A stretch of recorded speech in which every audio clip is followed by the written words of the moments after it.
I'm Anita Siddall, a registered dental hygienist and the founder of Toothbrushers and Balaam's Donkey. Our nonprofit charity's mission is to improve the oral health of people that can't care for their own mouth. An oral screening can detect cancers, oral conditions, or diseases of the mouth that could be benefited by dental intervention.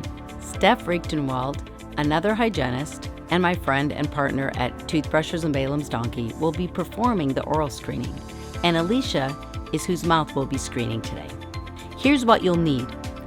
You'll need gloves, a flashlight that we put into a baggie, a wet washcloth or gauze, a mouth mirror, or you could even use a spoon. Alicia's in a position that we can easily see her mouth, and she can lift her chin towards the ceiling. First, we're going to examine Alicia's face. We want to be looking for symmetry, changes in color, lumps, bumps, swelling, dry patches. Next, we'll look at the lips. You can see that Alicia's lips are smooth and even colored. They're not cracked or dry with open wounds. If you have a wound in the mouth or anywhere and it stays for 2 weeks, you definitely want to see a medical professional. As you're examining the lips, a common problem with elderly especially is something called angular cheilitis, and this is something that you should see your dentist about. It looks like lesions on the corners of the mouth. Next, we're going to check on the inside of the lips. Carefully pull their lips out and make sure that you have moisture, even color, that there's no open wounds. You also want to check for lumps or bumps. You can knead the lips to check for this. The vestibule is an important place to check. It's where our cheeks or lips attach at the top and the bottom. This is a common area for food impaction.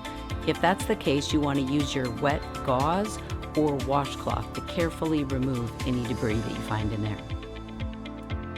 Then we're going to look at the cheeks. As we look at the cheeks again, we want moisture. Nice, slick, slippery wetness is healthy. If your tissues are wrinkly or your spoon sticks to the cheeks, this is extreme dryness, and that should be noted and let your doctor know about it. You'll see in the center of the cheek that there's a salivary gland, and in optimal cases, you'll actually see moisture water coming from that gland. Next, we'll look at the palate. Again, as we look at the palate, we just want to see even color, even consistency. A common entity on palates is called tori, and it's a bony growth that can be of various different sizes. Some people have it and some people don't. It's considered normal and not to have concern. Now we're going to look at the throat. It may be necessary to use your spoon to kind of help them open up their throat, to just look back into the throat and make sure again that you don't have any lumps, bumps, discolorations, white or red, swellings, redness. All of those might be concerning. Then the tongue. We'll have our patient extend the tongue if they can, and when they do, we're going to look for consistency. We want the papilla to be even and covering the tongue. Smooth surfaces, red surfaces, dry, cracked, all of those things should be evaluated by your doctor. Now we're going to look at the gums. As we look at the gums, we want to look all the way around the mouth for any food impaction, red areas, swollen areas, exposed roots of the teeth, lesions. And one very important thing to be aware of is if you find something that looks like a pimple, this could be a need for the doctor to get involved. Part of our oral exam has to be the teeth as well. So on our teeth, we want to look at the occlusal surfaces for any broken edges, lost fillings, and along all the edges and sides so that they aren't cutting the tongue or the cheek.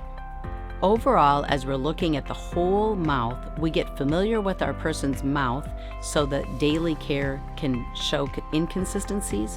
We also want to note if there's areas where food commonly impacts, there's a lump that shows up, discolorations including red, white, a dark discoloration, inconsistencies in moisture. Moisture is essential for overall oral health, and dry mouth is necessary to be evaluated by your doctor, and it can lead to more severe oral conditions. Oral health is part of overall health, and an oral screening should be part of daily care. Thank you for watching.